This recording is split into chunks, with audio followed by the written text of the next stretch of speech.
जुबान फारसी होती है, किसी की जुबान अरबी होती है, किसी को इंग्लिश आती है, कोई पंजाबी बोल रहा होता है, कोई पश्तो बोल रहा होता है, कोई सिंधी बोल रहा होता है। एक दूसरे की समझ भी नहीं आती, रंग और नस्ल भी दूसरा होता है। लेकिन मुसलमानों की हमदर्दी तो देखें, अगर किसी को कोई तकलीफ आ जाए तो दूर मुल्क वाला भी मुसलमान वो इशारों से पूछ लेता है क्या हो गया है। ये मोहब्बत नहीं तो और क्या है, ये मुसलमानों की आपसी मोहब्बत है। अच्छा, फिर ये नहीं कि खाली देख रहा होता है, फिर वो बंदा उसकी मुश्किल को दूर भी कर देता है।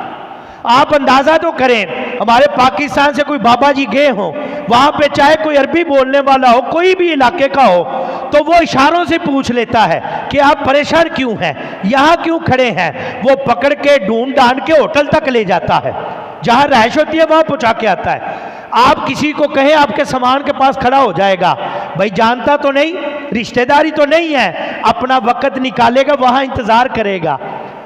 वो आपको कोई सामान चाहिए, सामान भी ला के दे देगा। प्यारे और मोहतरम इस्लामी भाइयों, चेहरे की परेशानी देख लेते हैं, इशारों की बातें समझ जाते हैं, ये मुसलमानों की शान है।